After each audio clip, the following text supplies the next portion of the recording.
Proverbes chapitre 3. Mon fils, n'oublie pas mes enseignements, et que ton cœur garde mes préceptes, car ils prolongeront les jours et les années de ta vie, et ils augmenteront ta paix. Que la bonté et la fidélité ne t'abandonnent pas. Lis-les à ton cou, écris-les sur la table de ton cœur. Tu acquerras ainsi de la grâce et une raison saine aux yeux de Dieu et des hommes. Confie-toi en l'Éternel de tout ton cœur et ne t'appuie pas sur ta sagesse. Reconnais-le dans toutes tes voies et il aplanira tes sentiers.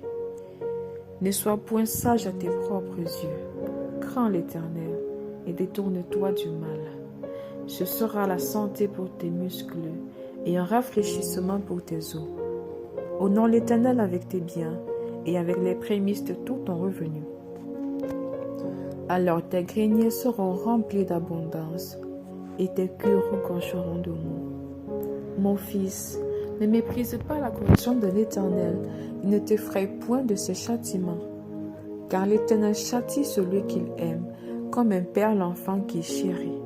Heureux l'homme qui a trouvé la sagesse et l'homme qui possède l'intelligence, car le gain qu'elle procure est préférable à celui de l'argent, et le profit qu'on en tire vaut mieux que l'or. Elle est plus précieuse que les perles, elle a plus de valeur que tous les objets de prix. Dans sa droite est une longue vie, dans sa gauche la richesse et la gloire. Ses voies sont des voies agréables, et tous ses sentiers sont paisibles. Elle est un arbre de vie pour ceux qui la saisissent, et ceux qui la possèdent sont heureux.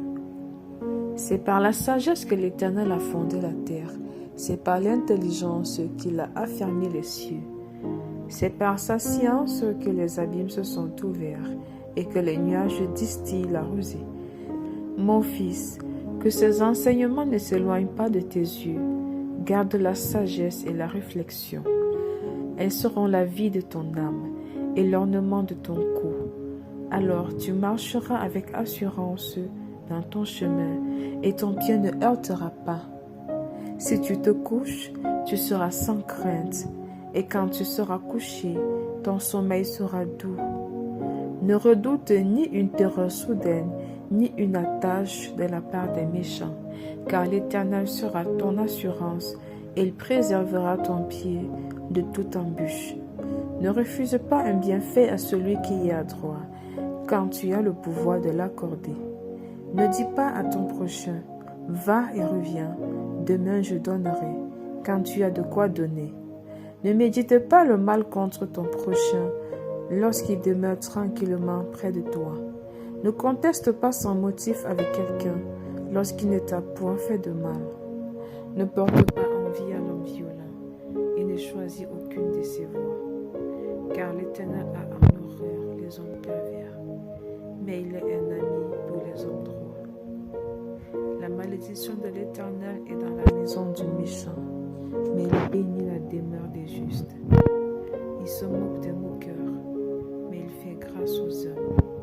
Les sages hériteront la gloire, mais les insensés ont la honte en partage. Amen.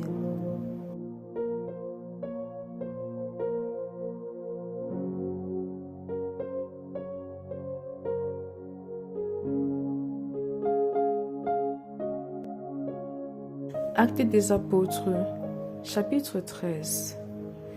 Il y avait dans l'église d'Antioche des prophètes et des docteurs.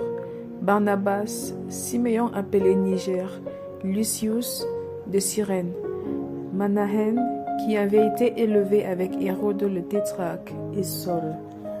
Pendant qu'ils servaient le Seigneur dans leur ministère et qu'ils jeûnaient, le Saint-Esprit dit, « Mettez-moi à part Barnabas et Saul pour l'œuvre à laquelle je les ai appelés. » Alors, après avoir jeûné et prié, ils leur imposèrent les mains et les laissèrent partir. Barnabas et Saul, envoyés par le Saint-Esprit, descendirent à Séleucie et de là ils s'embarquèrent pour l'île de Chypre. Arrivés à Salamine, ils annoncèrent la parole de Dieu dans les synagogues des Juifs. Ils avaient Jean pour aide. Ayant ensuite traversé toute l'île jusqu'à Paphos, ils trouvèrent un certain magicien, faux prophète juif nommé Bar-Jésus, qui était avec le proconsul Sergius Paulus, homme intelligent. Ce dernier fit appeler Barnabas et Saul et manifesta le désir d'entendre la parole de Dieu. Mais Élymas le magicien, car c'est ce que signifie son nom, leur faisait opposition, cherchant à détourner de la foi le proconsul. Alors Saul, appelé aussi Paul, rempli du Saint-Esprit, fixa les regards sur lui et dit: Homme plein de toute espèce de ruse et de fraude, fils du diable, ennemi de toute justice, ne cesseras-tu point de pervertir les voies droites du Seigneur? Maintenant, voici, la main du Seigneur est sur toi. Tu seras aveugle, et pour un temps, tu ne verras pas le soleil. Aussitôt l'obscurité et les ténèbres tombèrent sur lui, et il cherchait en tâtonnant des personnes pour le guider. Alors le proconsul, voyant ce qui était arrivé, crut, étant frappé de la doctrine du Seigneur. Paul et ses compagnons, s'étant embarqués à Paphos, se rendirent à Perge en Pamphylie. Jean se sépara d'eux et retourna à Jérusalem. De Perge, ils poursuivirent leur route et arrivèrent à Antioche de Pisidie. Étant entrés dans la synagogue le jour du sabbat, ils s'assirent. Après la lecture de la loi et des prophètes, le chef de la synagogue leur envoya dire: Hommes frères, si vous avez quelque exhortation à adresser au peuple, parlez. Paul se leva et ayant fait signe de la main, il dit: Hommes israélites, et vous qui craignez Dieu, écoutez. Le Dieu de ce peuple d'Israël a choisi nos pères. Il mit ce peuple en honneur pendant son séjour au pays d'Égypte, et il en fit sortir par son bras puissant. Il les nourrit près de 40 ans dans le désert, et ayant détruit 7 nations au pays de Canaan, il leur en accorda le territoire comme propriété. Après cela, durant 450 ans environ, il leur donna des juges jusqu'au prophète Samuel.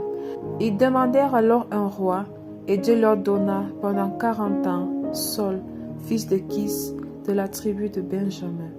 Puis l'ayant rejeté, il leur suscita pour roi David, auquel il a rendu ce témoignage: J'ai trouvé David, fils d'Isaïe, homme selon mon cœur, qui accomplira toutes mes volontés.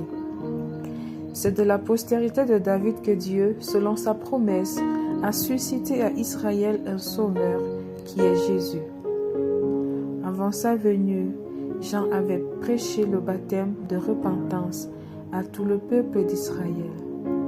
Et lorsque Jean achevait sa course, il disait: Je ne suis pas celui que vous pensez, mais voici, après moi vient celui des pieds duquel je ne suis pas digne de délier les souliers. Hommes frères, fils de la race d'Abraham, et vous qui craignez Dieu, c'est à vous que cette parole de salut a été envoyée. Car les habitants de Jérusalem et leurs chefs ont méconnu Jésus.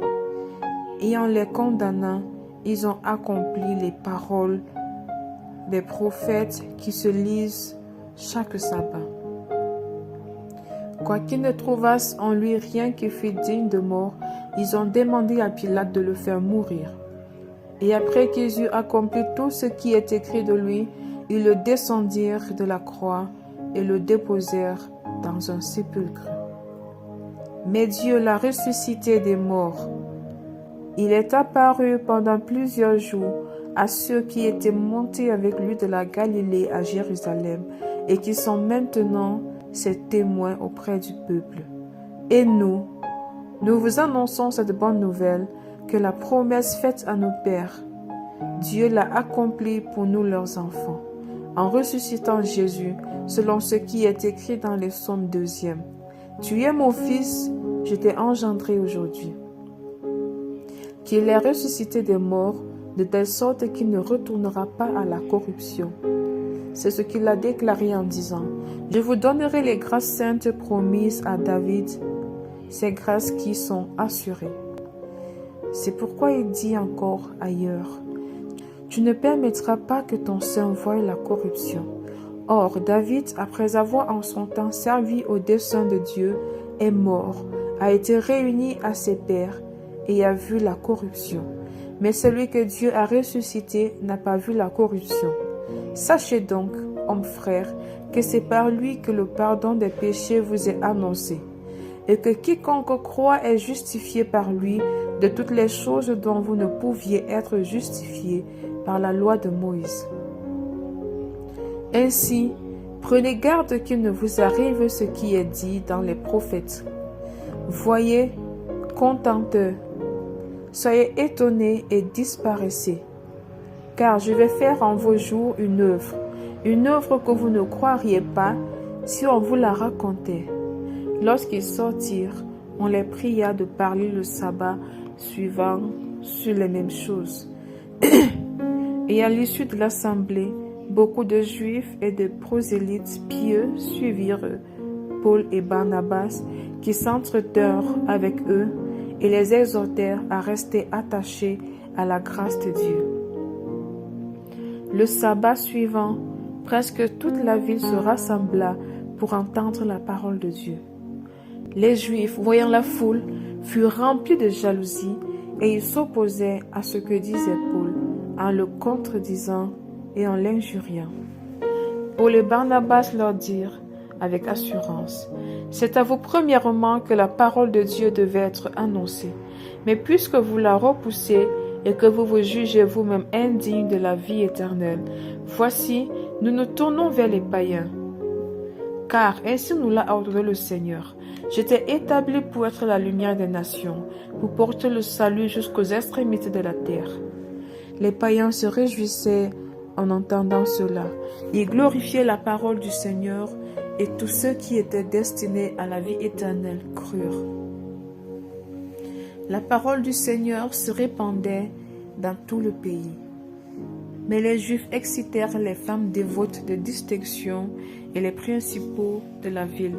Ils provoquèrent une persécution contre Paul et Barnabas et ils les chassèrent de leur territoire. Paul et Barnabas secouèrent contre eux la poussière de leurs pieds et allèrent à Icône, tandis que les disciples étaient remplis de joie et du Saint-Esprit.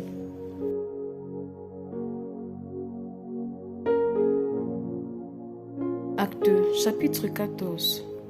À Icône, Paul et Barnabas entrèrent ensemble dans la synagogue des Juifs et ils parlèrent de leur manière qu'une grande multitude de Juifs et de Grecs crurent. Mais ceux des Juifs qui ne crurent point excitèrent et aigrirent les esprits des païens contre les frères.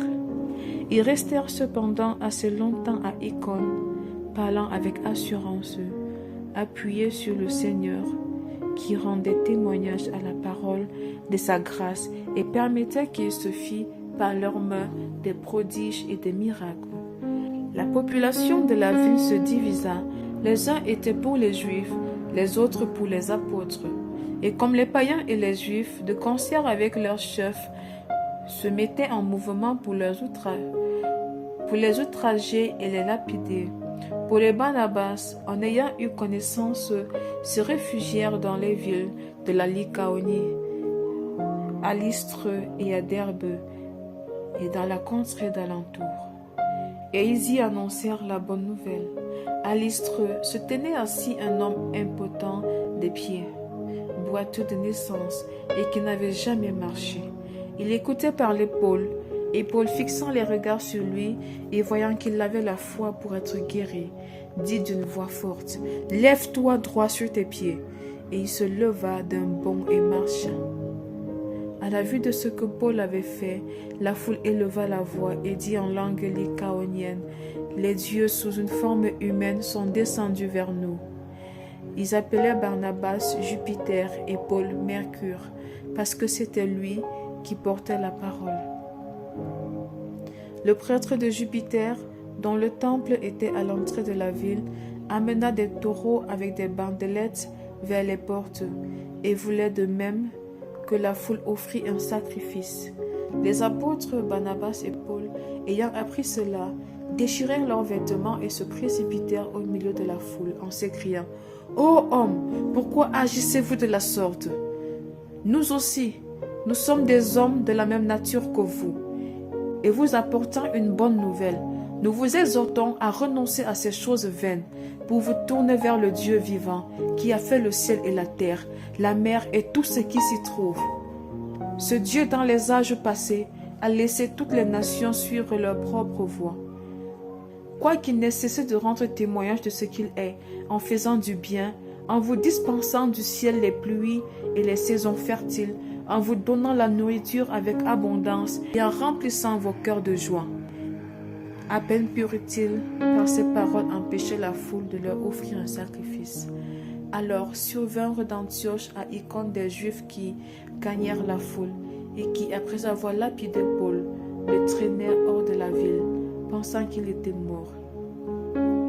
Mais les disciples l'ayant entouré, il se leva et entra dans la ville. Le lendemain, il partit pour Derbe avec Barnabas. Quand ils eurent évangélisé cette ville et fait un certain nombre de disciples, ils retournèrent à Lystre, à Icône et à Antioche, fortifiant l'esprit des disciples, les exhortant à persévérer dans la foi, et disant que c'est par beaucoup de tribulations qu'il nous faut entrer dans le royaume de Dieu. Ils firent nommer des anciens dans chaque église, et après avoir prié et jeûné, ils les recommandèrent au Seigneur, en qui ils avaient cru. Traversant ensuite la Pisidie, ils vinrent en Pamphylie, annoncèrent la parole à Perge et descendirent à Attalie. De là, ils s'embarquèrent pour Antioche, d'où ils avaient été recommandés à la grâce de Dieu pour l'œuvre qu'ils venaient d'accomplir. Après leur arrivée, ils convoquèrent l'Église et ils racontèrent tout ce que Dieu avait fait avec eux et comment il avait ouvert aux nations la porte de la foi. Et ils demeurèrent assez longtemps avec les disciples.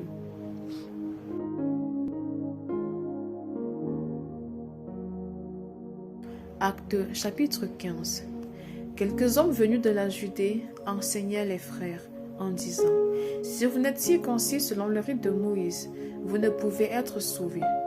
Paul et Barnabas eurent entre eux un débat et une vive discussion, et les frères décidèrent que Paul et Barnabas et quelques-uns de leurs monteraient à Jérusalem vers les apôtres et les anciens pour traiter cette question.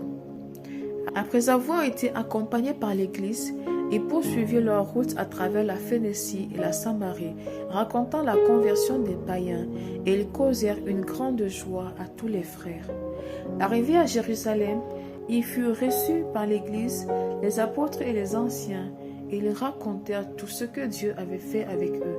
Alors quelques-uns du parti des pharisiens qui avaient cru se levèrent, en disant qu'il fallait circoncire les païens et exiger l'observation de la loi de Moïse. Les apôtres et les anciens se réunirent pour examiner cette affaire.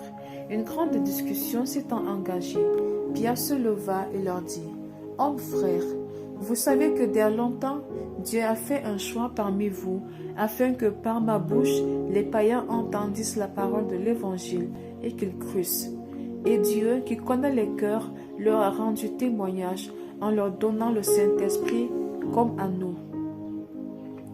Il n'a fait aucune différence entre nous et eux, ayant purifié leur cœur par la foi. Maintenant donc, pourquoi tentez-vous Dieu en mettant sur le cou des disciples un joug que ni nos pères ni nous n'avons pu porter? Mais c'est par la grâce du Seigneur Jésus que nous croyons être sauvés de la même manière qu'eux. Toute l'assemblée garda le silence et l'on écouta Barnabas et Paul qui racontèrent tous les miracles et les prodiges que Dieu avait faits par eux au milieu des païens. Lorsqu'ils eurent cessé de parler, Jacques prit la parole et dit: hommes frères, écoutez-moi. Simon a raconté comment Dieu a d'abord jeté les regards sur les nations pour choisir au milieu d'elles un peuple qui porta son nom. Et avec cela s'accordent les paroles des prophètes selon qu'il est écrit: après cela, je reviendrai et je relèverai de sa chute la tente de David. J'en réparerai des ruines et je la redresserai, afin que le reste des hommes cherche le Seigneur, ainsi que toutes les nations sur lesquelles mon nom est invoqué, dit le Seigneur, qui fait ces choses, et à qui elles sont connues de toute éternité. C'est pourquoi je suis d'avis qu'on ne crée pas de difficulté à ceux des païens qui se convertissent à Dieu, mais qu'on leur écrive de s'abstenir des souillures, des idoles, de l'impudicité, des animaux étouffés et du sang. Car depuis bien des générations, Moïse a dans chaque ville des gens qui le prêchent, puisqu'on le lit tous les jours du sabbat dans les synagogues. Alors il parut bon aux apôtres et aux anciens et à toute l'Église de choisir parmi eux et d'envoyer à Antioche avec Paul et Barsabas, Jude appelé Barnabas et Silas, hommes considérés entre les frères. Ils les chargèrent d'une lettre ainsi conçue. Les apôtres, les anciens et les frères, aux frères d'entre les païens qui sont à Antioche, en Syrie et en Cilicie, salut. Ayant appris que quelques hommes partis de chez nous et auxquels nous n'avions donné aucun ordre nous ont troublés par leur discours et ont ébranlé vos âmes. Nous avons jugé à propos, après nous être réunis tous ensemble, de choisir des délégués et de vous les envoyer avec nos bien-aimés Barnabas et Paul. Ces hommes qui ont exposé leur vie pour le nom de notre Seigneur Jésus-Christ. Nous avons donc envoyé Jude et Silas, qui vous annonceront de leur bouche les mêmes choses, car il a paru bon au Saint-Esprit et à nous de ne vous imposer d'autres charges que ce qui est nécessaire. Savoir de vous abstenir des viandes sacrifiées aux idoles, du sang, des animaux étouffés et de l'impudicité, choses contre lesquelles vous vous trouverez bien de vous tenir en garde. Adieu. Eux-mêmes, ayant pris congé de l'Église, allèrent à Antioche, où ils remirent la lettre à la multitude assemblée. Après l'avoir lue, les frères furent réjouis de l'encouragement qu'elle leur apportait. Jude et Silas, qui étaient eux-mêmes prophètes, les exhortèrent et les fortifièrent par plusieurs discours. Au bout de quelque temps, les frères les laissèrent en paix, retournés vers ceux qui les avaient envoyés. Toutefois, Silas trouva bon de rester. Paul et Barnabas demeurèrent à Antioche, enseignant et annonçant avec plusieurs autres la bonne nouvelle de la parole du Seigneur. Quelques jours s'écoulèrent, après lesquels Paul dit à Barnabas, « Retournons visiter les frères dans toutes les villes où nous avons annoncé la parole du Seigneur pour voir en quel état ils sont. » Barnabas voulait emmener aussi Jean surnommé Marc, mais Paul jugea plus convenable de ne pas prendre avec eux celui qui les avait quittés depuis la Pamphylie et qui ne les avait point accompagnés dans leur œuvre. Ce dissentiment fut assez vif pour être cause qu'ils se séparèrent l'un de l'autre. Et Barnabas, prenant Marc avec lui, s'embarqua pour l'île de Chypre. Paul fit choix de Silas et partit, recommandé par les frères à la grâce du Seigneur, et parcourut la Syrie et la Cilicie, fortifiant les églises. Amen.